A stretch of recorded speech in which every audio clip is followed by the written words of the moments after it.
The morning they read my grandmother's will, I walked out with a crumbling house no one wanted, and my father's voice still ringing in my ears. She gave you what you could handle. 4 months later, a foreman called me at 10 at night and said 7 words that changed everything. "Ma'am, we found something inside the wall." When I pulled up to the house, police lights were already spinning in the driveway, and the steel box they pulled from behind a false wall had my initials engraved on the lid.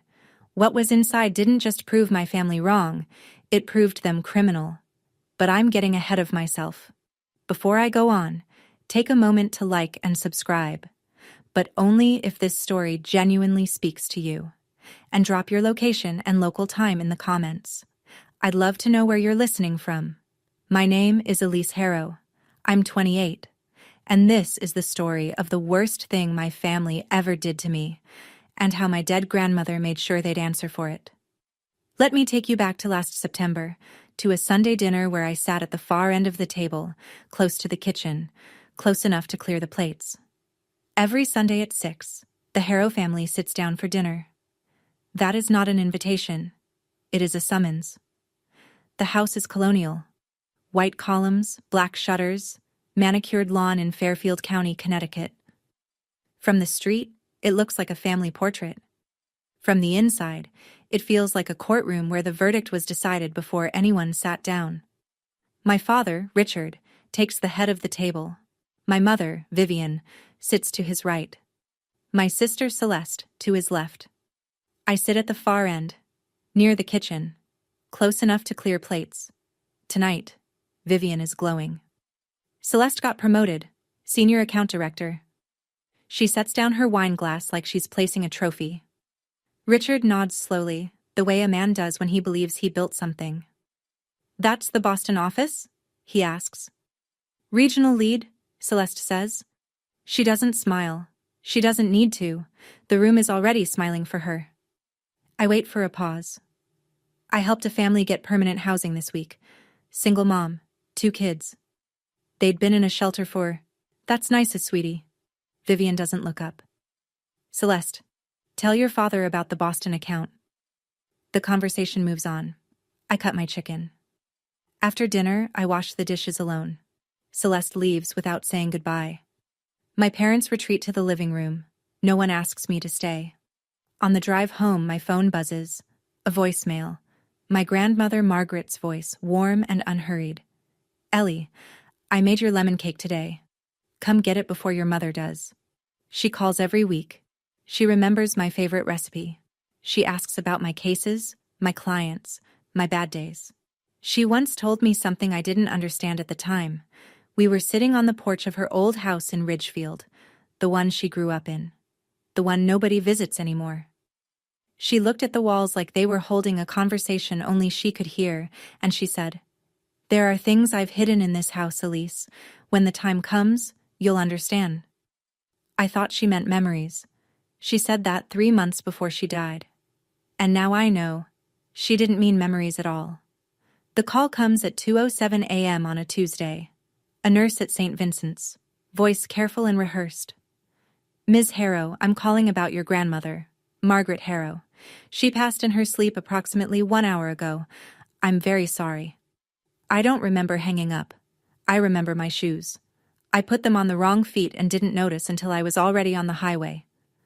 40 minutes later, I pull into the hospital lot. 2 cars are already there. My father's black Audi, and a silver sedan I don't recognize. Inside, I expect to find my family at her bedside. Instead, I find them in the hallway. Richard, Vivian, and a man in a gray suit I have never seen before. They're standing in a tight circle near the vending machines. The man is holding a leather folder. My father is nodding. Celeste is leaning against the wall a few feet away, scrolling her phone. Her eyes are dry. No one notices me walk past them. I enter the room alone. Grandma Margaret lies still, hands folded. The monitor is off. The room is quiet in a way that doesn't feel empty. It feels held. Like she just finished a sentence and is waiting for someone to sit down. On her wrist, she's still wearing the silver bracelet. Thin, tarnished, simple. She wore it every single day for 40 years. I close my hand around it gently and hold on. When I step back into the hallway, Richard is buttoning his coat. "We need to discuss the estate," he says. "Soon." No hand on my shoulder. No. "Are you okay?" Vivian adjusts her scarf. "Your grandmother was old, Elise. It was time. Let's focus on what matters now." I look at the man in the gray suit. He avoids my eyes. I ask the nurse if I can keep the bracelet. She nods. Vivian glances at it. "It's just costume jewelry, Elise. Take it if you want." I put it in my coat pocket and press my hand flat against it the entire drive home. It's warm, like she just took it off. Later, I'll learn the man in the gray suit was a lawyer named Gordon Blake, someone my grandmother never hired, someone who appeared at a hospital at 3 a.m. before the family was even notified. But I don't know that yet. Not tonight. Tonight, I just hold the bracelet and drive. The funeral is held at a small stone church in Weston. More than 80 people come. Margaret Harrow was the kind of woman who remembered your children's names and your dog's birthday. People loved her without trying. Richard delivers the eulogy. He stands behind the lectern in a navy suit, voice steady, hands open.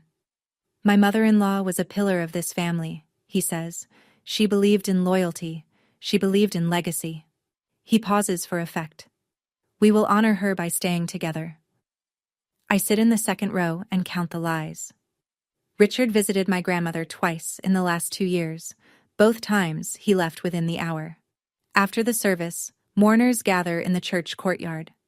I stand near the back, holding a cup of coffee I haven't touched. People shake my hand. Most of them move quickly to Vivian, who is stationed near the entrance, accepting condolences like a diplomat. Then a hand touches my elbow. Soft, steady. Dorothy Callahan, 81 years old. My grandmother's closest friend for over 5 decades. She pulls me aside, near the hedgerow, and speaks low. "Your grandmother talked about you all the time, Elise. Every week." Her eyes are red but focused. She was worried. She said she took precautions. Precautions for what? Dorothy opens her mouth, then closes it. Vivian is walking toward us, smiling wide, arms outstretched. "Dorothy, thank you so much for coming." Vivian wraps her in a hug that lasts exactly long enough for a photo. We're all grieving together. Dorothy steps back. She gives me one last look. The kind of look that says, "Not here. Not now. But soon." That evening, Celeste posts a photo from the service on Instagram. She's standing beside the casket flowers, head tilted, eyes soft. The caption reads, "Rest in peace, Grandma. We were blessed to be your family." She doesn't tag me. She never has. I sit in my apartment and stare at the bracelet on my nightstand. Precautions? What kind of precautions does a woman take when she's afraid of her own family?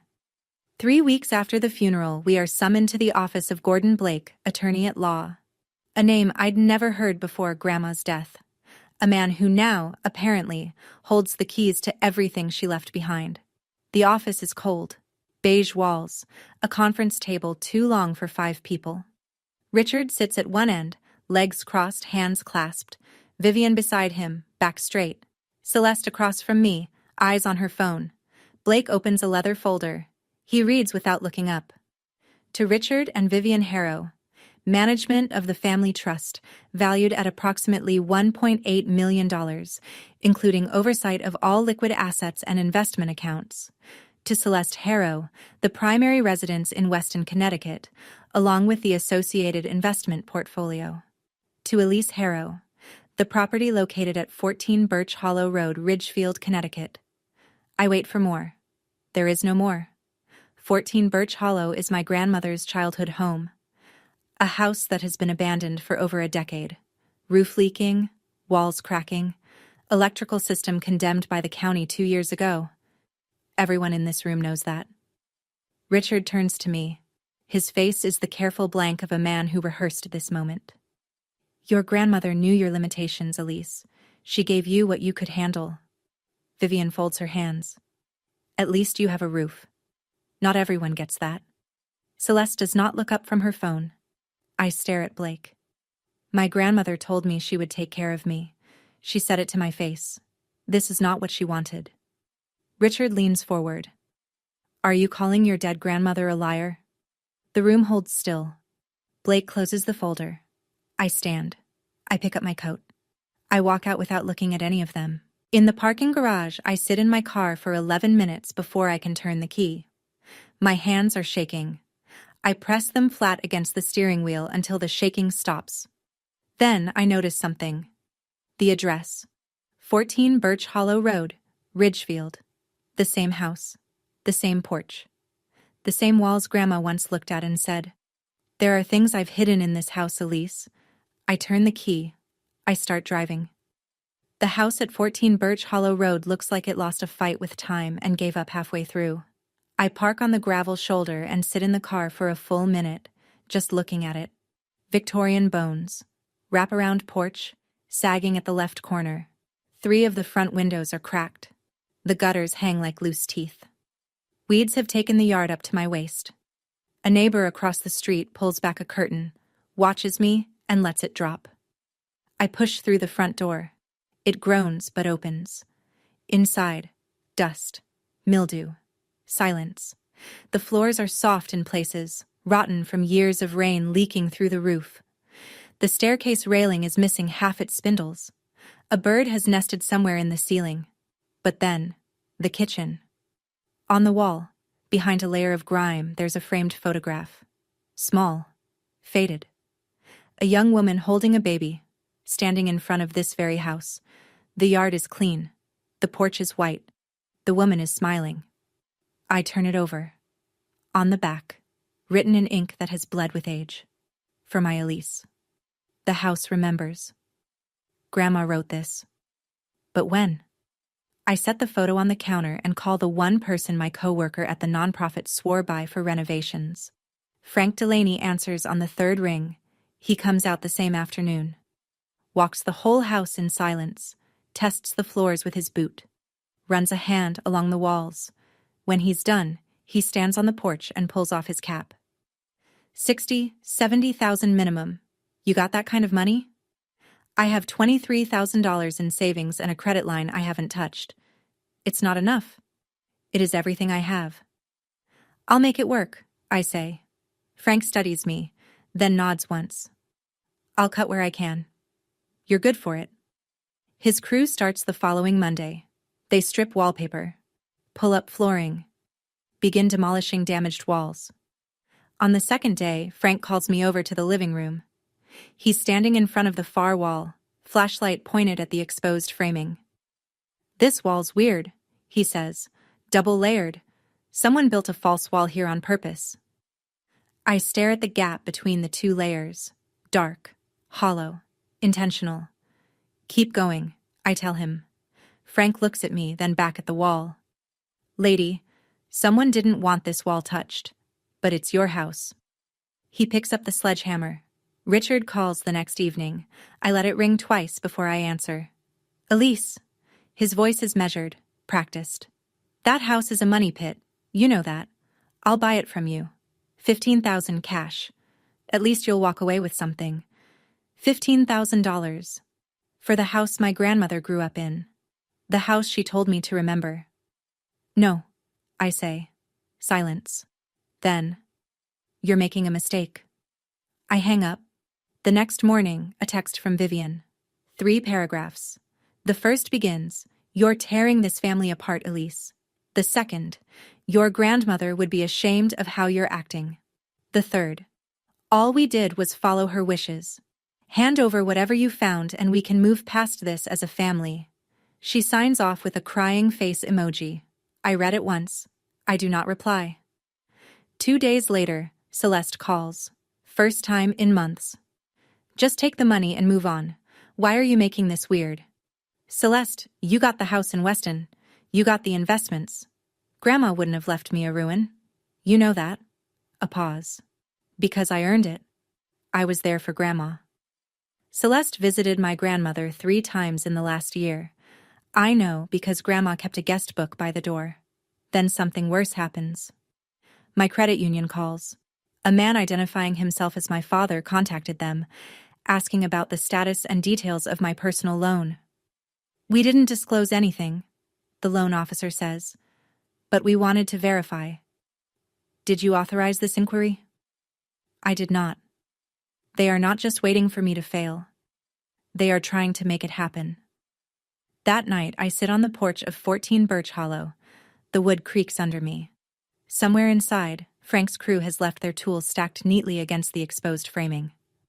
I call Frank. Speed it up, I say. Tear out every old wall. All of them.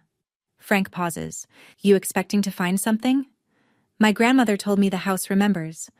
I want to know what it remembers. Frank lets out a long breath. All right. We start the living room false wall tomorrow. I hang up and stare at the dark yard. The wind pushes through the broken windows behind me, and the house groans like it's been holding its breath. Thursday, 9:47 p.m. I'm sitting cross-legged on my apartment floor, sorting receipts for the renovation, when my phone lights up. Frank Delaney. He never calls this late. Ma'am.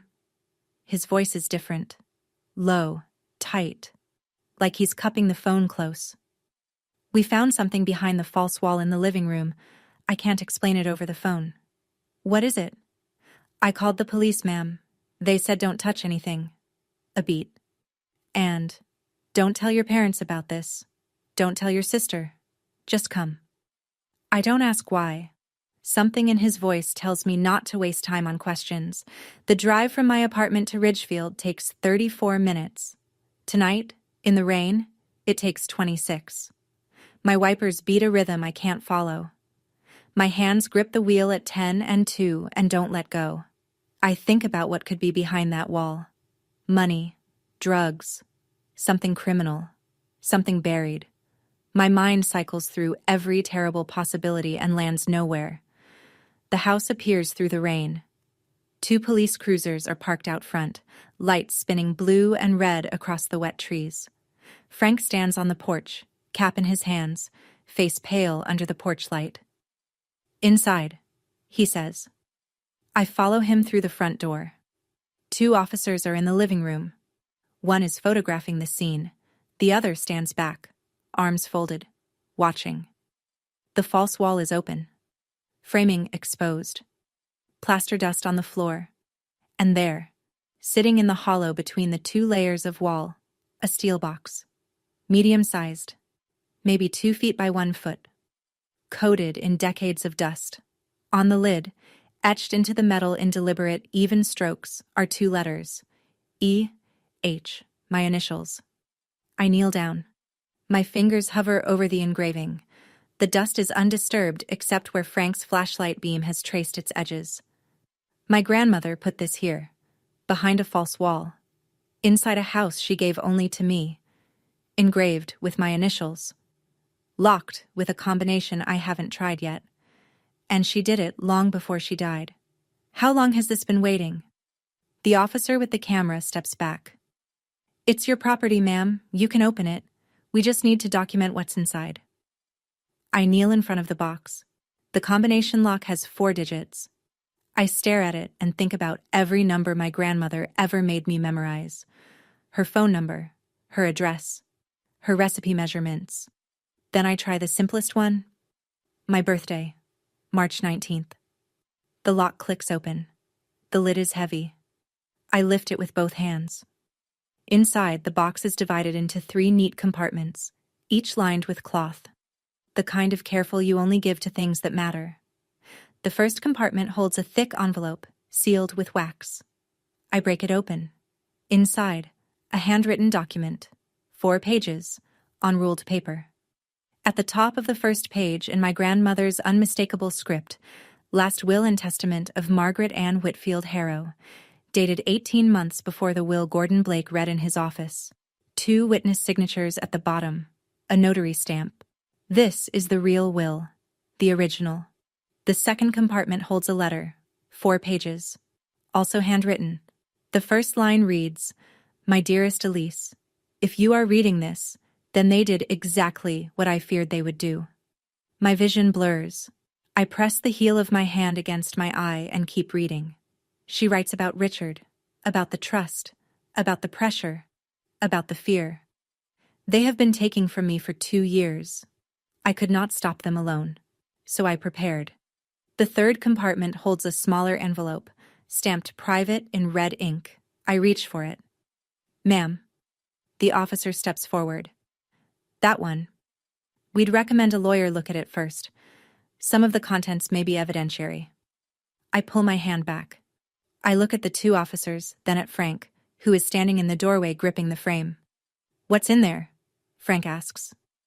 I hold up the first document. My hands are trembling, but my voice is not.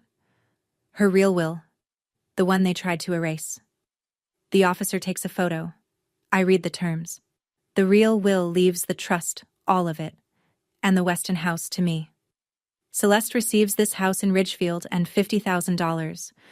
Richard and Vivian each receive $1. And at the bottom, in Grandma's hand. So they know I did not forget them.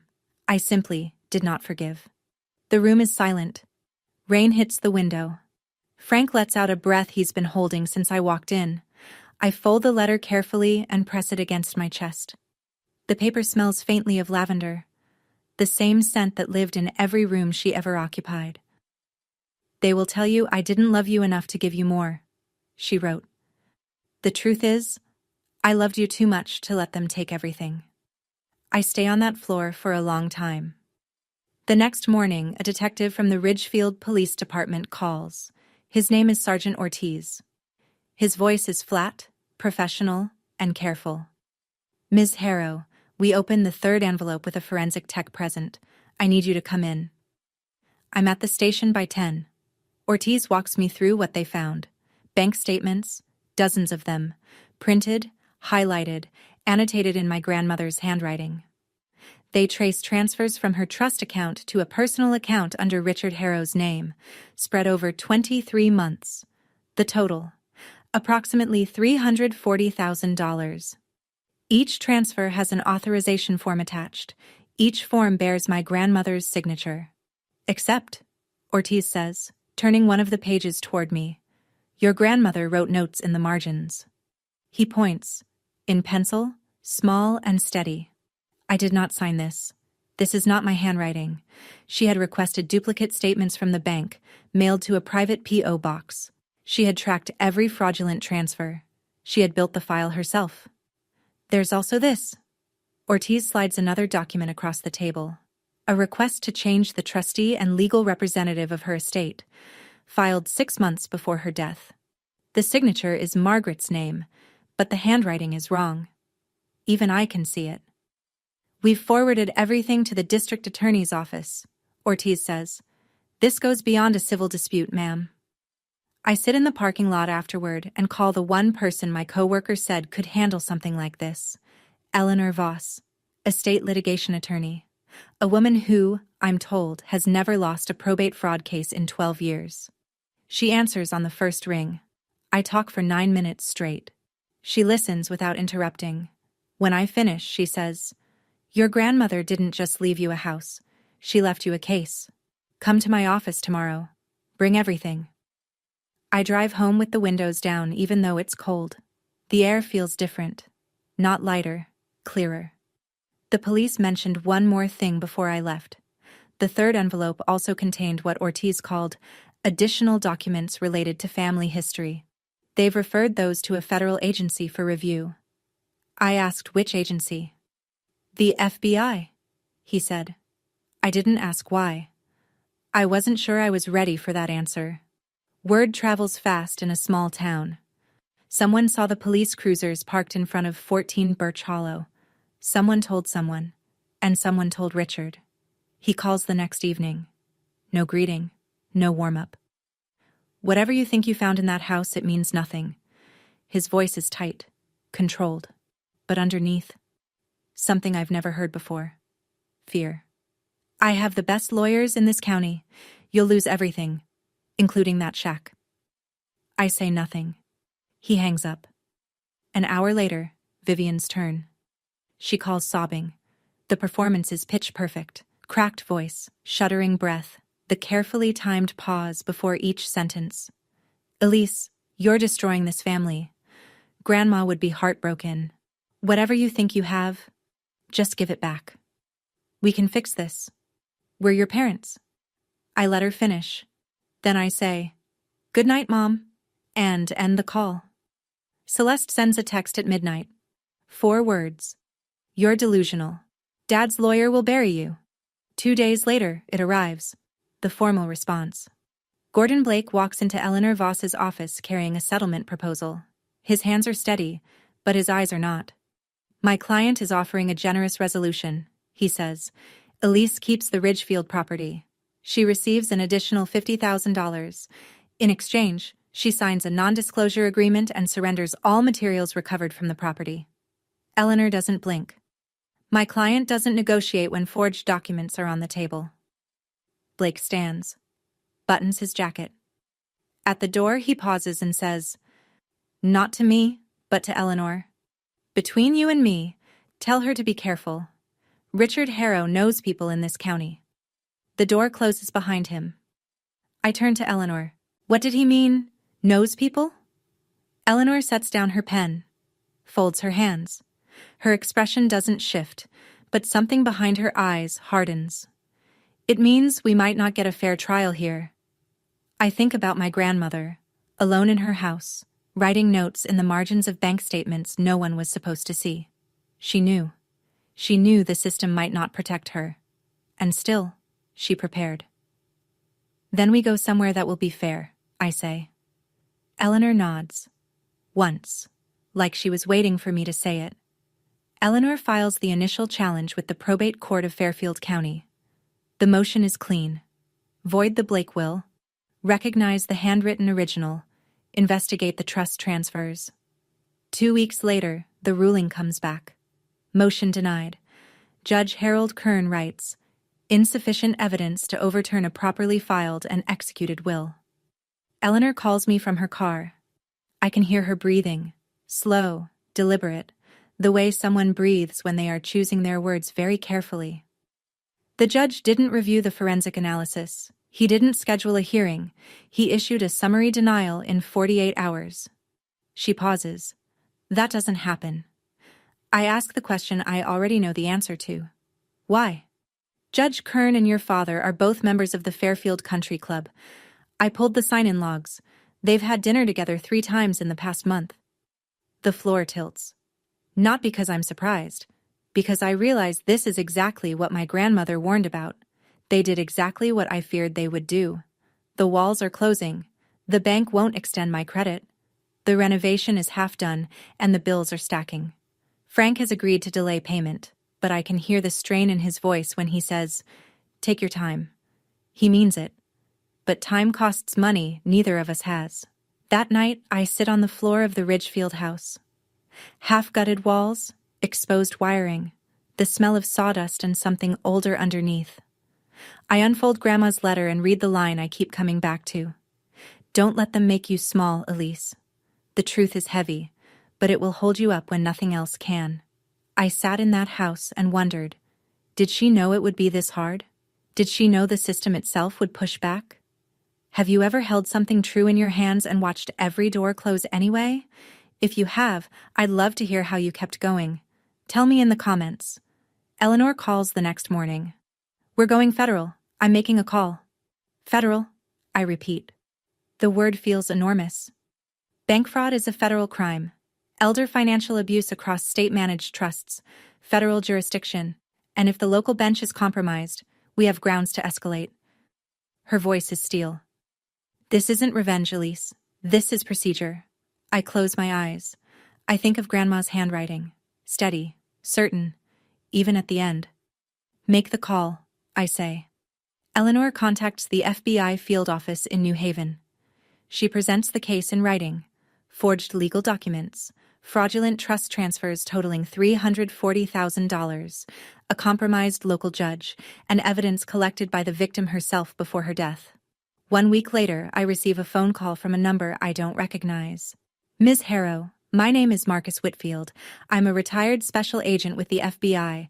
I've been asked to consult on your case due to its complexity."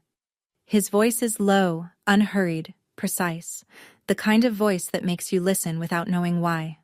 We meet at a cafe in Westport. He's already seated when I arrive, a man of 71, silver-haired, wearing a brown tweed jacket over a pressed shirt. Reading glasses on the table. Coffee untouched. His eyes are sharp, but there's warmth in them. The kind of warmth that takes decades to earn. He doesn't start with the case. He starts with her. "Tell me about your grandmother." I wasn't expecting that. "What do you want to know?" "Whatever you want to tell me." So I talk. I tell him about the lemon cake, the Sunday phone calls, the way she could make a room feel safe just by sitting in it, the porch in Ridgefield where she'd sit with her coffee and say nothing and somehow say everything. Marcus listens. He doesn't take notes. He doesn't interrupt. Once, just once, he looks away, and I see something move behind his expression. Not professional distance. Something closer to grief. "She was remarkable," he says quietly. He tells me the FBI is opening a federal investigation. Richard and Vivian will be subpoenaed. The forged documents and bank records will be analyzed by federal forensics. "This will go to court," he says. "And it won't be Judge Kern's court." We stand to leave. He reaches out and takes my hand, both of his around mine. He holds it a moment longer than a stranger would. His palms are warm. His grip is careful. He looks at me with an expression I can't name. "You have her eyes," he says. I smile, confused. "People say I look like my mother." "No," Marcus says. "You look like Margaret." He lets go and walks to his car. I stand on the sidewalk watching him leave, and something tugs at the back of my mind. A name I should recognize. Whitfield. Marcus Whitfield. My grandmother's maiden name, before she married, was Whitfield. I stand there for a long time after his car disappears. Richard doesn't wait for the subpoena. He goes on a fence. A story appears in the Fairfield County Register, the kind of article that reads like journalism but smells like a press release. The headline, "Local Family in Turmoil as Youngest Daughter Contests Mother's Estate." Richard is quoted, "Elise is going through a difficult period after losing her grandmother. We only want to help her." He sounds reasonable, caring, even. That's what makes it dangerous. Vivian takes it to social media. A public Facebook post. A family photo from Christmas 2 years ago. All 4 of them in matching sweaters. Grandma Margaret in the center. Caption: "Our family is being torn apart by greed and false accusations. All I ever wanted was to keep us together. Please pray for us." 47 shares. Over 100 sympathetic comments. I am not tagged. I am not mentioned. But everyone knows. At work, my supervisor pulls me aside. "Elise, I support you. But a few donors have asked questions. Try to keep this private." She means well. But there is no private. Richard made sure of that. Then comes the real strike. Celeste calls, voice flat. "Dad says if you don't drop this by Friday, he'll petition to have you declared mentally unfit."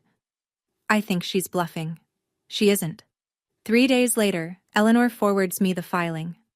A petition for mental competency evaluation. Submitted to the Fairfield Probate Court. The petitioner is not Richard. It's Vivian. Her statement reads, "My daughter has a documented history of anxiety and depression. She has made erratic decisions following her grandmother's death.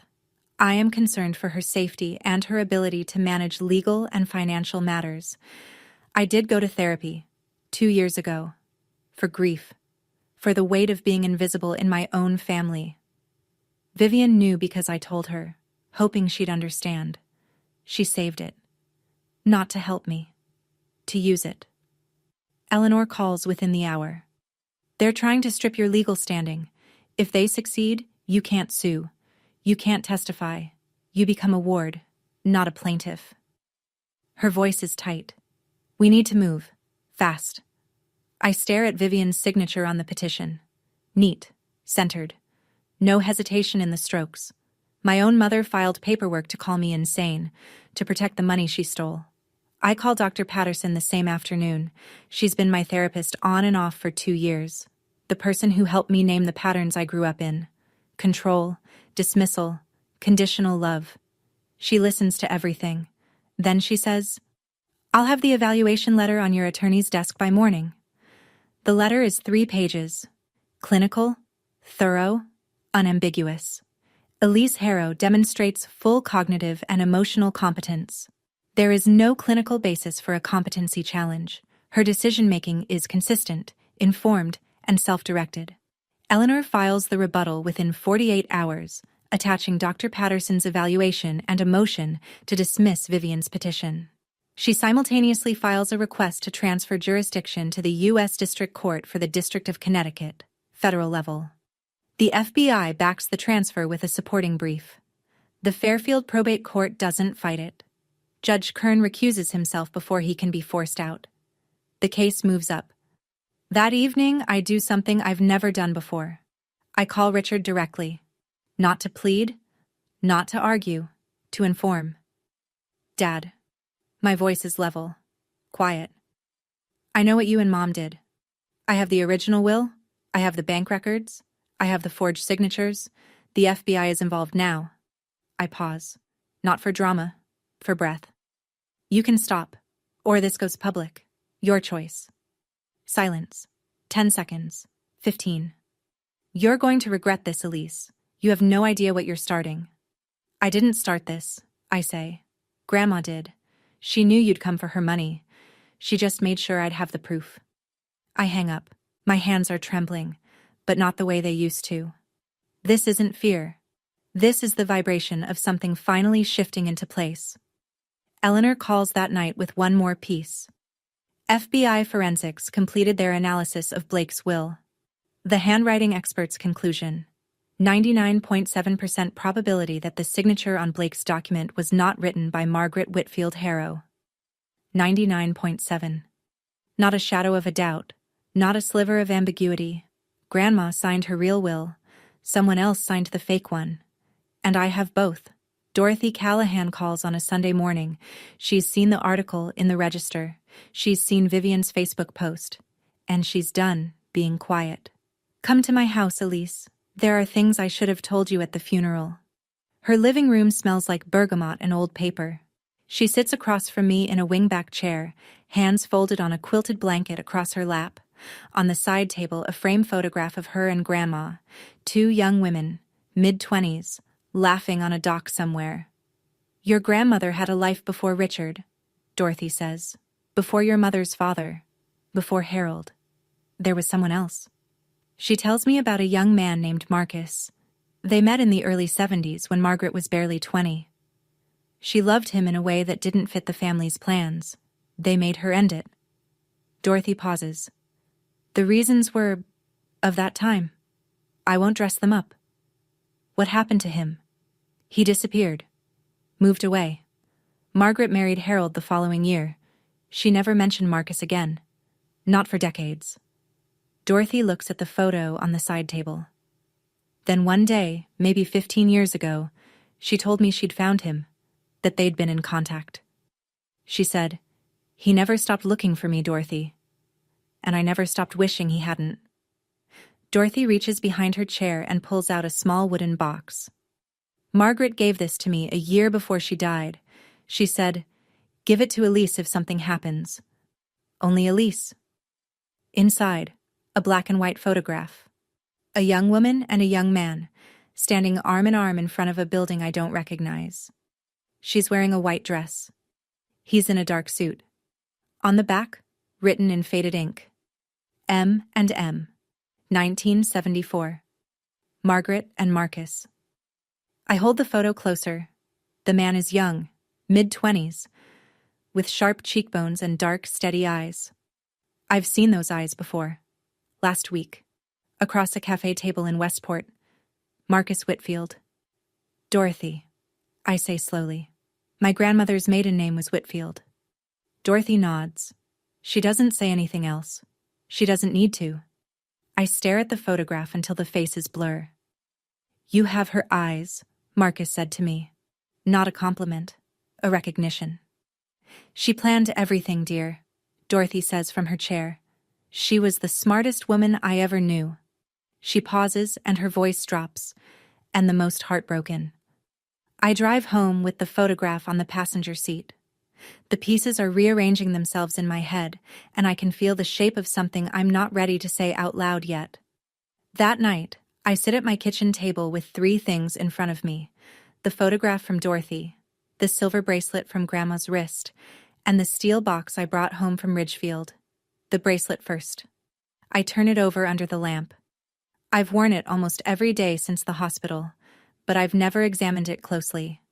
The outside is plain, smooth, tarnished, unremarkable. Vivian was right about one thing. It looks like costume jewelry. But when I tilt it under the light, I see it. On the inside of the clasp, etched in letters so small I need a magnifying glass, a sequence of numbers. September 17th, 1974. September 17th, 1974. The same year as the photograph. M&M, 1974. A date, a code. Hidden in plain sight for 40 years. I carry the steel box to the table. When the police processed it, they documented the 3 compartments. But I remember, there was a second lock underneath the main compartment. A smaller combination panel built into the base. The officers tried a few combinations and moved on. They left it for me. I input the numbers. 09171974. The base panel releases with a soft click. Inside the hidden compartment, a single document, folded in thirds, protected by a plastic sleeve. I pull it out carefully. A birth certificate, yellowed with age, state of Connecticut. Name, Margaret Ann Whitfield. Date of birth, June 3rd, 1952. Mother, Ruth Ellen Whitfield. Father, Marcus James Whitfield. Marcus isn't her ex-lover. Marcus is her father. I set the birth certificate down and pick up the last item in the compartment. A folded letter. Grandma's handwriting again. This one shorter. 2 paragraphs. Elise, Marcus Whitfield is my father. He was forced to give me up when I was 3 years old. The court took me from him under circumstances that were unjust and unforgivable. I found him when I was 40. We kept the secret to protect you, because Richard would have used it against us. When you meet him, and you will, know that he is family, real family, the kind that doesn't take, the kind that waits. I read it twice, 3 times. I hold the paper up to the light as if the words might rearrange into something easier to absorb. Marcus Whitfield, the retired FBI agent helping my case, is my great-grandfather. My grandmother's father. The man who lost his daughter to the system 70 years ago and spent his life building himself into someone who could never be dismissed again. And my grandmother hid the proof inside a bracelet I've been wearing every day without knowing. I pick up my phone. I dial Marcus. He answers on the first ring, like he's been waiting. I found the bottom compartment, I say. I know who you are. The line is quiet, not the silence of surprise, the silence of a man who has been carrying something for a very long time and has just been told he can set it down. I was waiting for you to find it, Marcus says. That was Margaret's plan, not mine. We meet at the Ridgefield house the next morning. He arrives early. I find him standing on the porch, looking out at the yard with both hands in the pockets of his tweed jacket. And for a moment, I see him the way Grandma must have. Patient, steady, still here, after all of it. We sit at the kitchen table. He tells me everything. In 1955, when Margaret was 3, her mother, Marcus's wife, Ruth, died of pneumonia. Marcus was 23. He worked part-time at a hardware store and had no savings. Ruth's family petitioned for custody. The court agreed. Margaret was taken. Marcus was told he could visit. Then the visit stopped. Then the address changed. Then she was gone. I spent 15 years looking for her, he says. I joined the bureau because I wanted access to systems most people couldn't reach. I told myself it was about justice, but it was about her. He found Margaret in 1992. She was 40. They met in a park in Hartford, sat on a bench for 3 hours, and said almost nothing. She held my hand, he says. That was enough. They kept the reunion secret. Richard married Vivian the year before I found Margaret. Margaret said he was already asking about her finances. She said, "If he finds out about you, he'll use it. He'll say I was mentally unstable. Reconnecting with a father I was taken from. He'll twist it." Marcus looks at me. His eyes are wet, but his voice does not waver. When Margaret called me 3 years ago and said, "He's going to steal everything when I die," I made her a promise. I told her, I couldn't save my daughter from that family, but I would save my granddaughter. I don't speak. I don't need to. I reach across the table and take his hand. He tells me one more thing. Margaret had sent him copies of the trust documents and bank records before she died. A backup, in case something happened to the box, but the originals needed to come from Elise. "A copy sent by a deceased person has evidentiary limits," he explains. "The originals, recovered by the rightful heir from her own property. That's ironclad." That was the plan. Not Marcus's, not Eleanor's, Margaret's. She couldn't fight them while she was alive. So she built a case from beyond the grave and trusted the one person they underestimated to find it. Me. I sit in that kitchen for a long time after Marcus leaves. The bracelet is on my wrist. The birth certificate is on the table. Outside, the yard is quiet. For the first time in 28 years, I understand what family is supposed to feel like. It doesn't demand. It doesn't perform. It doesn't keep score. It waits. Eleanor's office, Wednesday afternoon. 3 chairs pulled around her desk. Eleanor, Marcus, and me. A whiteboard behind her covered in dates, names, and red arrows connecting them. "Here's where we stand," Eleanor says. "Federal Court, District of Connecticut. Not a will contest. A criminal referral accompanied by a civil probate challenge." She taps the board. "Charges under consideration: forgery of legal documents, bank fraud under 18 U.S.C. Section 1344, elder financial abuse, conspiracy." Marcus leans forward. "The FBI has completed the forensic review. Handwriting analysis on the Blake will, confirmed forgery.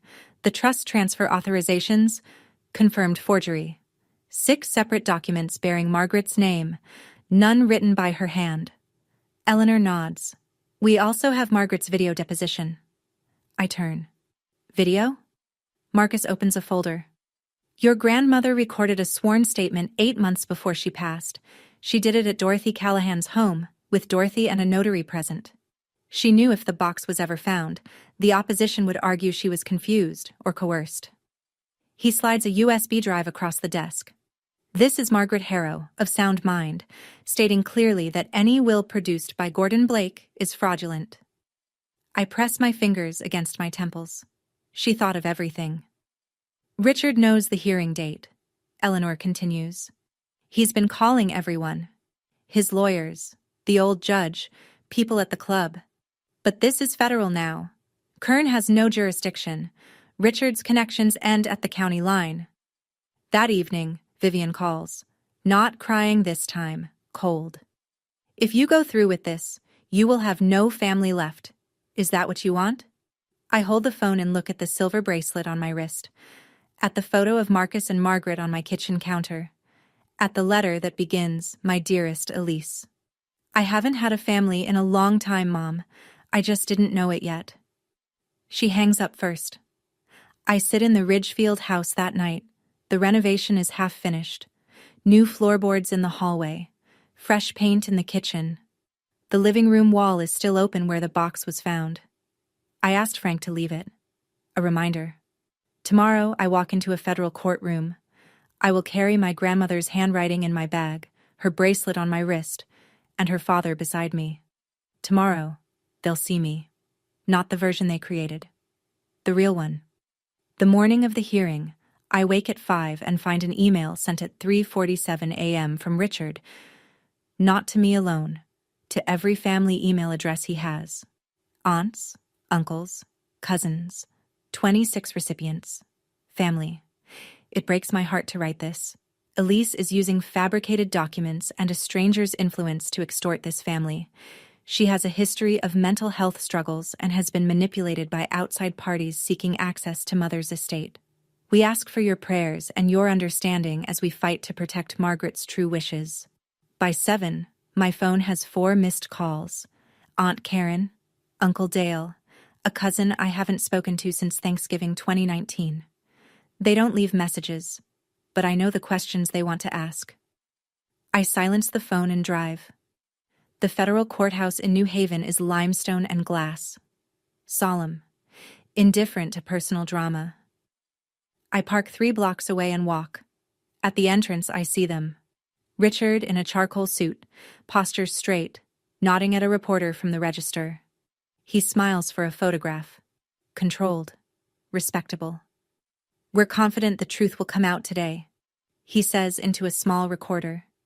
Vivian stands 5 feet behind him, clutching a tissue, speaking to a woman I recognize from their church.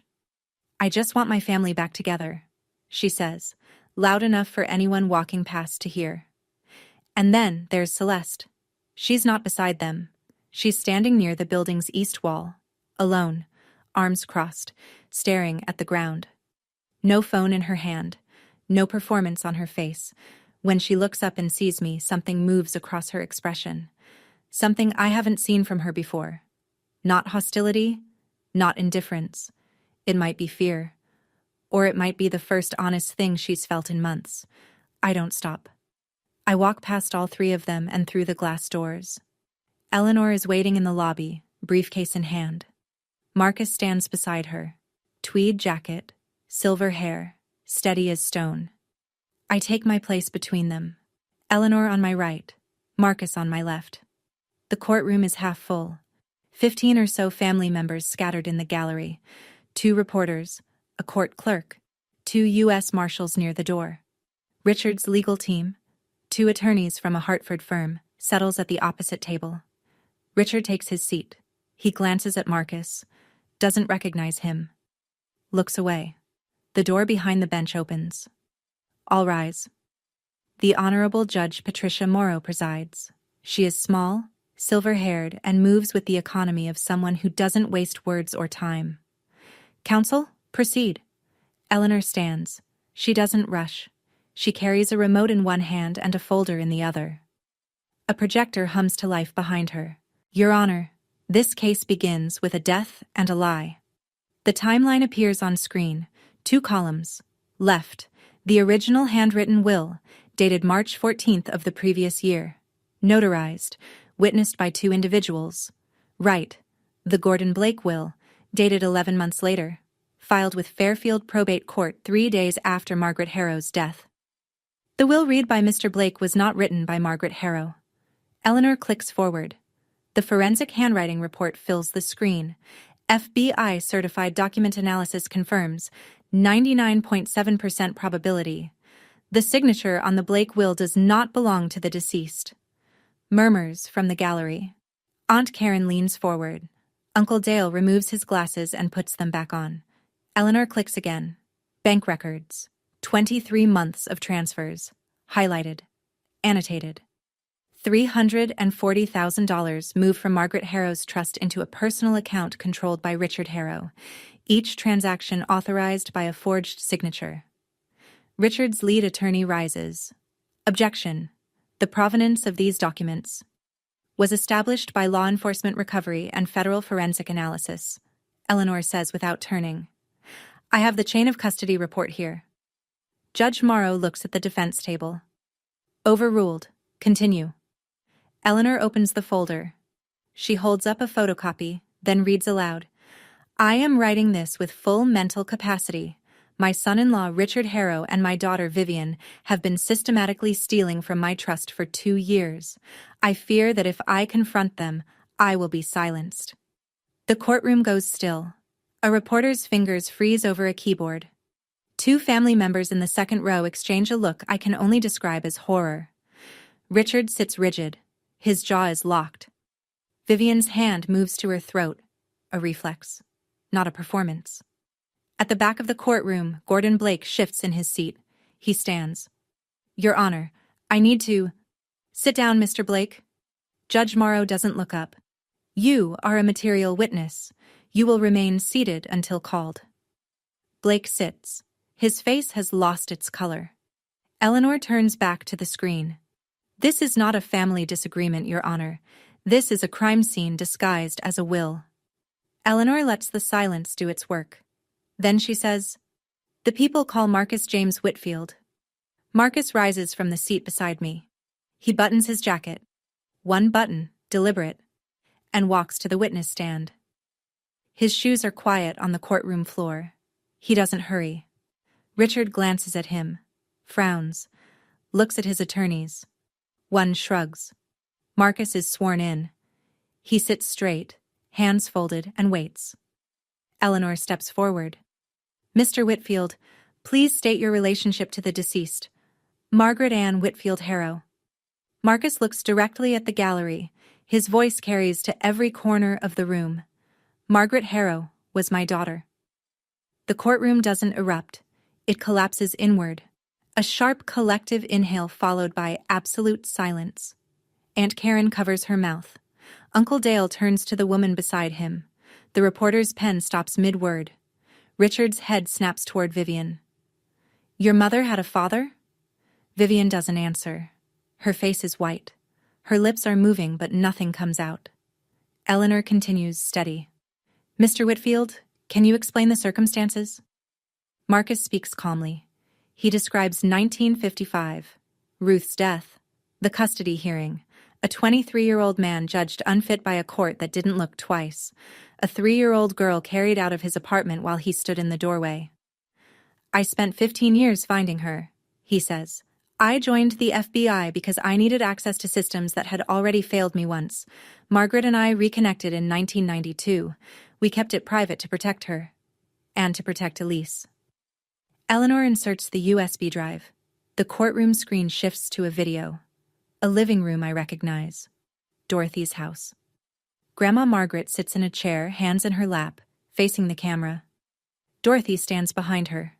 A notary sits to the left. Margaret speaks. Her voice is thin but clear. "I, Margaret Ann Whitfield Harrow, declare that any will produced by Gordon Blake after September of last year is fraudulent. I am of sound mind.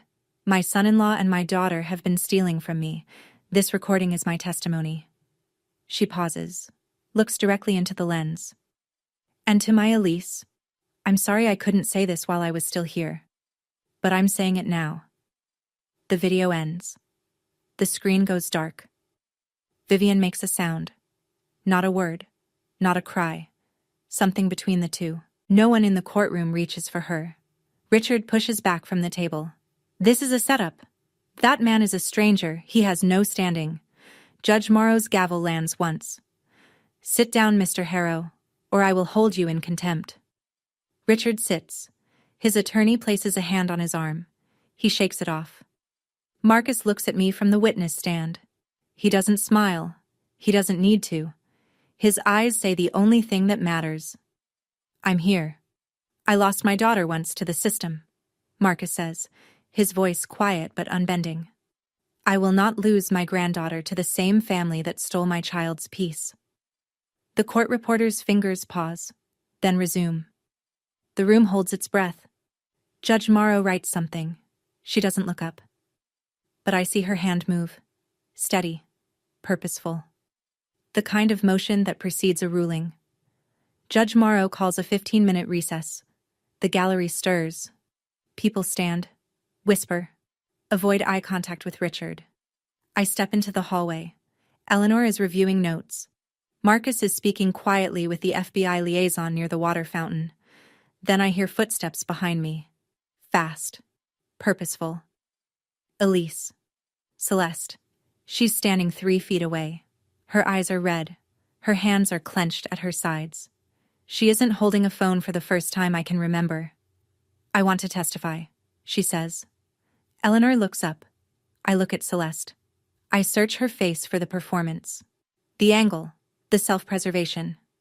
I don't find it. What I find is someone who has just watched the ground crack open beneath the only story she's ever told herself. I nod. Celeste Harrow takes the stand 10 minutes later. Richard's attorneys object immediately. The witness is a beneficiary of the contested will. The witness is testifying voluntarily against her own interest. Judge Morrow says. I'll allow it. Proceed. Celeste grips the edge of the witness box. She doesn't look at our parents. She looks at the judge. I knew the will was changed. Her voice shakes, but she doesn't stop. I didn't know exactly how, but I knew Grandma wouldn't have left Elise a broken house. She loved Elise more than any of us. A sound from the gallery. Aunt Karen pressing her hand tighter over her mouth. Dad told me to keep quiet.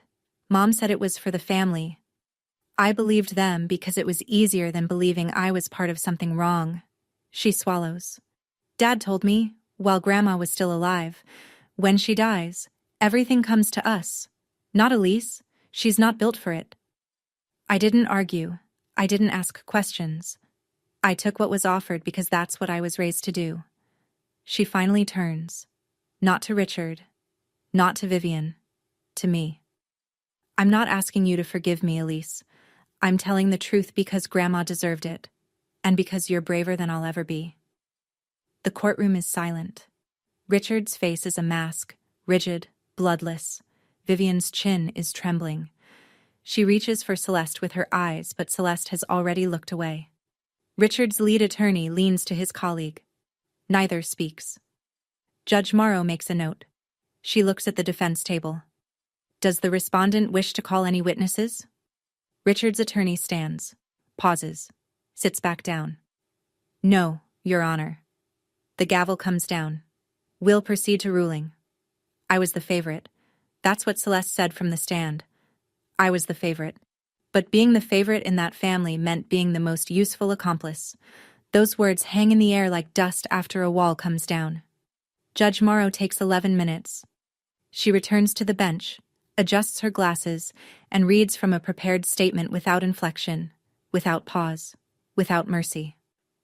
This court finds the following. 1. The document filed by Gordon Blake and presented as the last will and testament of Margaret Ann Whitfield Harrow is fraudulent. It is hereby declared void. Richard's attorney closes his eyes. 2. The handwritten will recovered from the Ridgefield property, dated March 14th, notarized and witnessed, is recognized as the sole valid testamentary document of the deceased. I feel Eleanor's hand press against my forearm. Steady. 3. Richard Allen Harrow is remanded to federal custody on charges of forgery, bank fraud under 18 U.S.C. Section 1344, and elder financial abuse. Bail will be determined at arraignment. 2 U.S. Marshals step forward. Richard stands. His mouth opens. Nothing comes out. 4. Vivian Marie Harrow is remanded on charges of conspiracy to commit fraud and filing a fraudulent mental competency petition. Bail hearing to follow.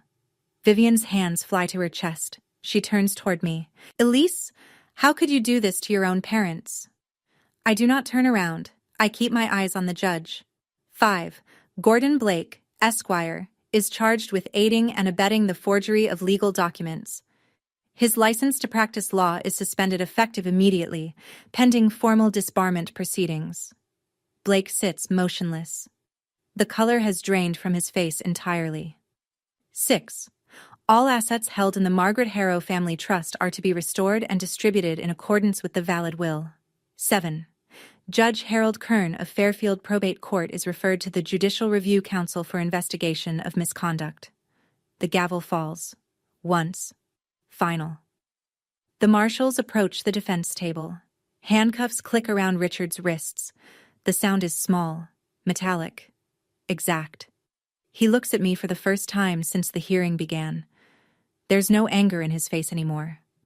Just the hollow recognition of a man who has run out of moves. Vivian is still talking. To the marshal, to the heir, to anyone who will listen. No one does. Marcus places his hand on my shoulder. I reach up and cover it with mine. Neither of us speaks. Walking out of the courtroom, I think about something. My grandmother sat alone in her house, surrounded by people who were stealing from her, and instead of giving up, she built an airtight case, sealed it in a wall, and trusted me to find it. She couldn't fight them while she was alive, so she made sure I could fight them after she was gone. I thought about that as I stood on the courthouse steps, How she knew the system would push back, how she planned for every wall they'd put up, how she turned a crumbling house into the one thing they couldn't bury. If you're listening to this and someone is making you doubt what you know to be true, that isn't confusion, that's control. And you don't owe silence to people who profit from it. What would you have done? Tell me in the comments. Marcus stands beside me. The sun is low. The air is cold. He puts both hands in his pockets and looks at the sky. She would have hated the courtroom, he says, but she would have loved the ending. I don't feel triumph. I feel the weight of a truth that should never have been buried. Within 48 hours, the story is everywhere Fairfield County pays attention. The Register runs a follow-up. This time, not a press release. This time, the headline reads, Harrow family patriarch arrested for trust fraud, forged will, voided by federal court. Richard's quote from the courthouse steps, "We're confident the truth will come out today," is reprinted in the third paragraph. It reads differently now. Vivian's Facebook page goes silent. The comments under her last post, the matching sweater Christmas photo, the one about prayer and togetherness, have turned. You lied to all of us. You should be ashamed. The account disappears by Thursday. People who turned away from me at the funeral now call with warmth they didn't have before. I let the calls go to voicemail. I'm not bitter. I just don't have the energy to manage their guilt. Dorothy calls first, and Dorothy I answer. She's crying, which she almost never does. Margaret would be so proud, sweetheart. So proud. The sentencing details filter in through Eleanor over the following weeks.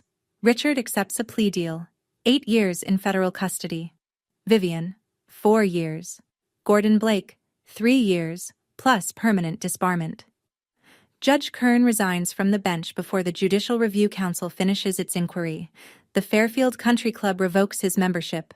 A small detail, but one Grandma would have appreciated. Celeste calls once. She doesn't ask for anything. She says, I'm moving out of Mom and Dad's. I'm selling the Weston house. The one that was supposed to be yours. The money goes back to you. I close my eyes. Keep enough to start over, Celeste. That's what Grandma would want. A long silence.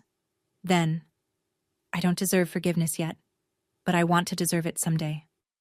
I don't tell her she's forgiven. That would be a lie and she'd know it. But I tell her the truth. Then start. That's all anyone can do. She hangs up. I set the phone down and look at the Ridgefield house around me. Half new, half old. The walls are going up where the walls came down.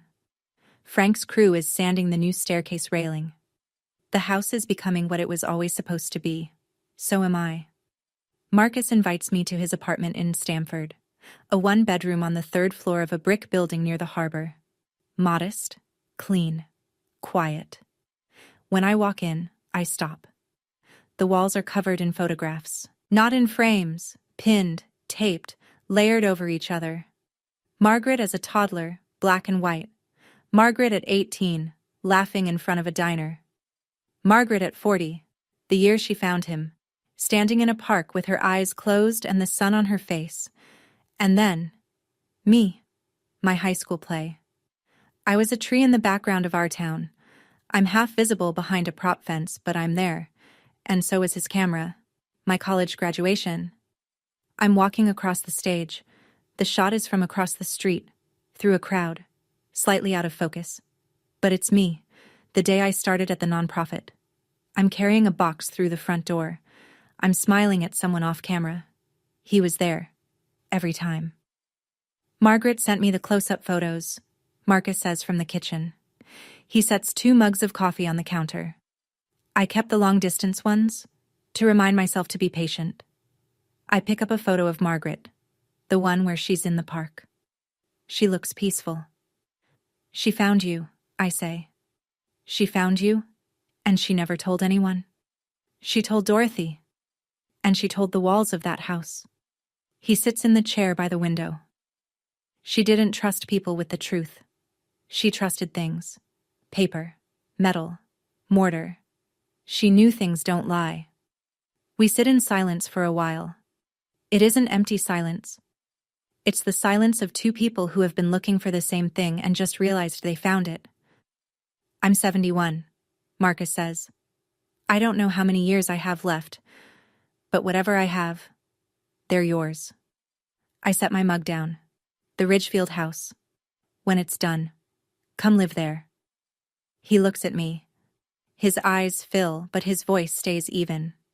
Margaret always said that house would be full again someday. I reach into my bag and pull out a small box, the wooden one Dorothy gave me. I set it on the table between us. She also left you something. He opens it.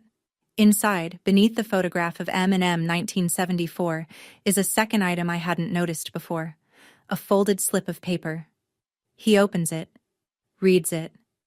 His hand trembles. He doesn't tell me what it says. I don't ask. But when he looks up, something in his face has changed. Something has settled. Like a door closing gently after years of being left open. I have 28 letters I never mailed, he says. One for every birthday I missed. They're yours now. He gets up, opens the closet and pulls out a shoebox. 28 envelopes, each one dated, each one sealed. I take the box. I press it against my chest.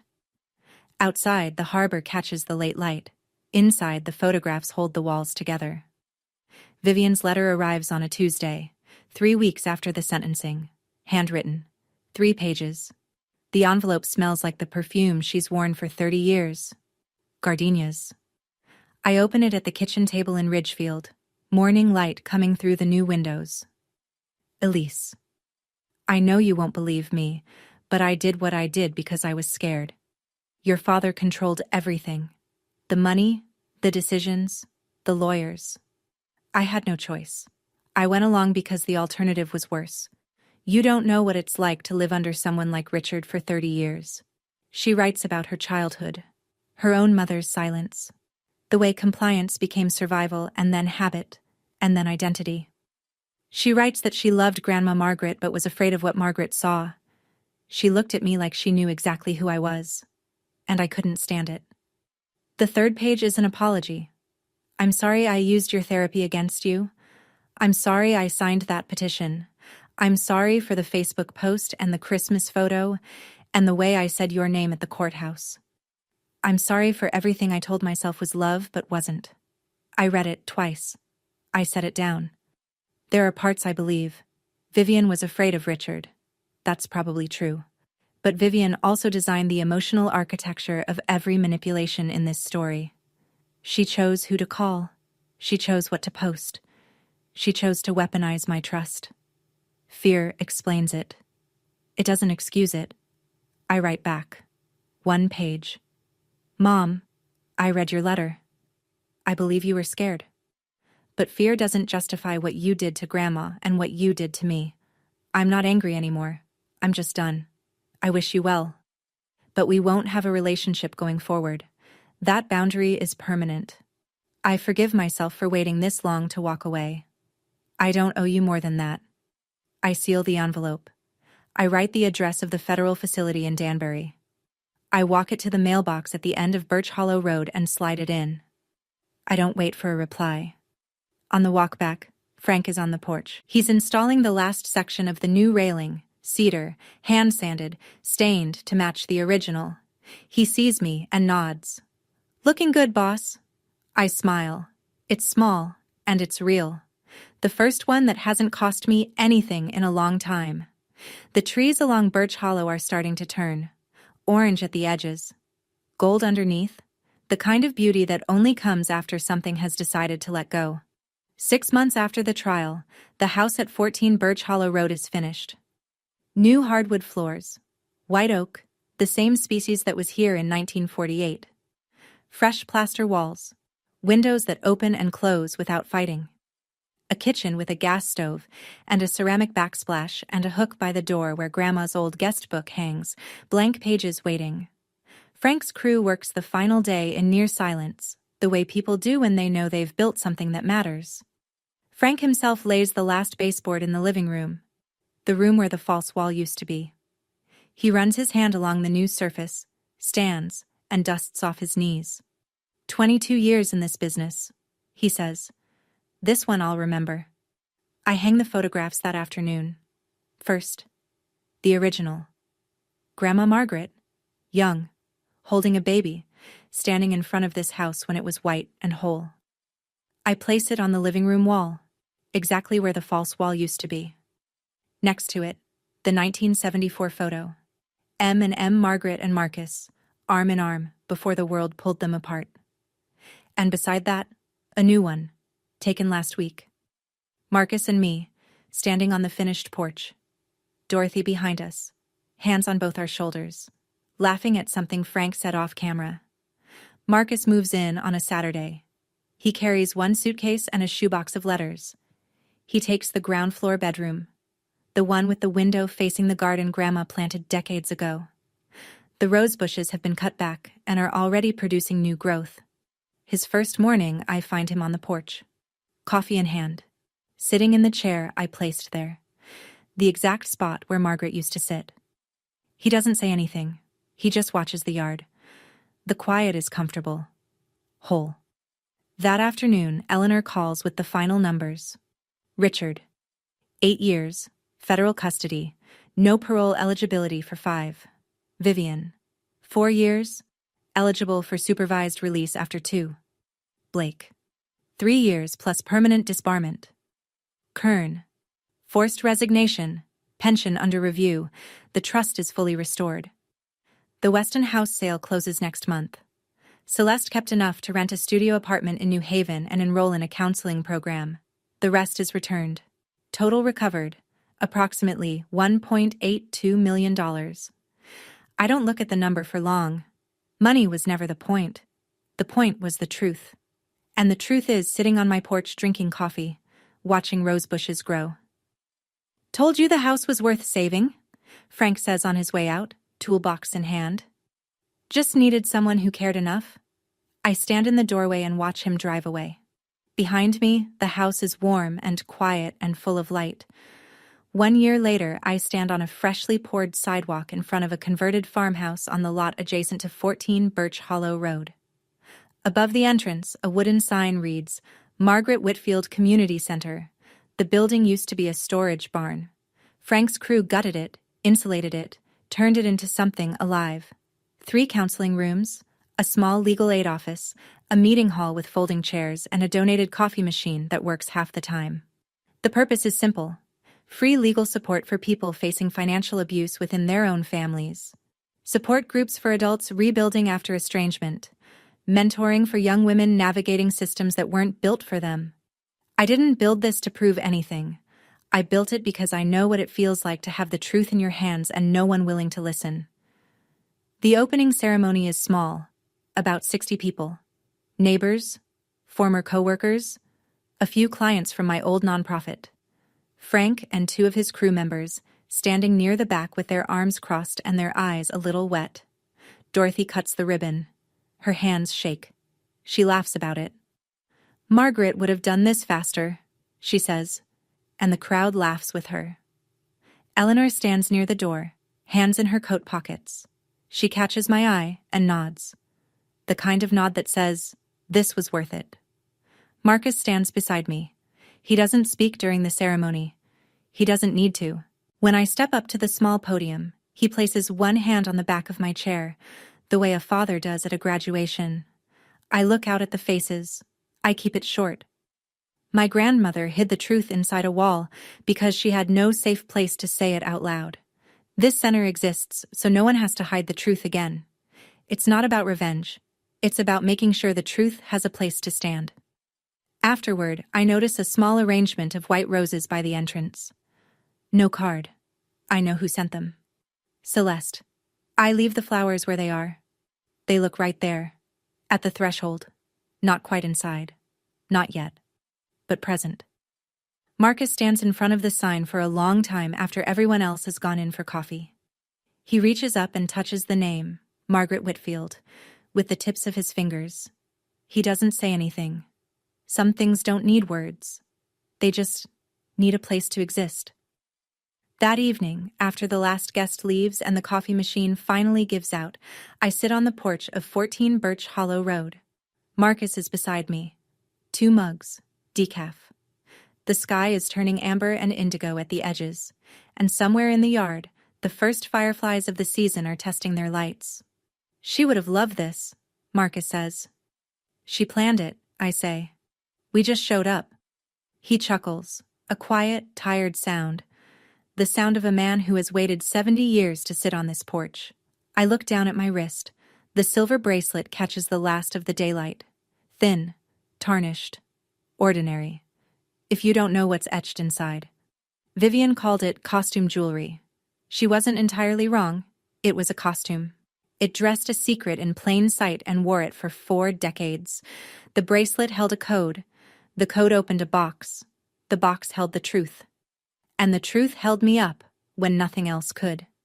I used to think family was the people who carried your last name, who sat at your table on Sundays, who showed up to your funeral and gave a eulogy full of words they didn't mean. I don't think that anymore. Family is Marcus, who photographed my life from across the street for 28 years and never once asked to be acknowledged.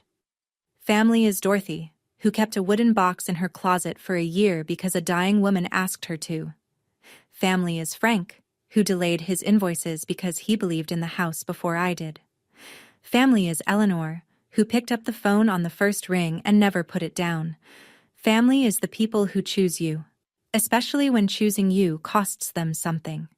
If you're listening to this and any part of it feels familiar, the dismissal, the gaslighting, the way your own family can make you feel like a stranger in your own life, I want you to know something.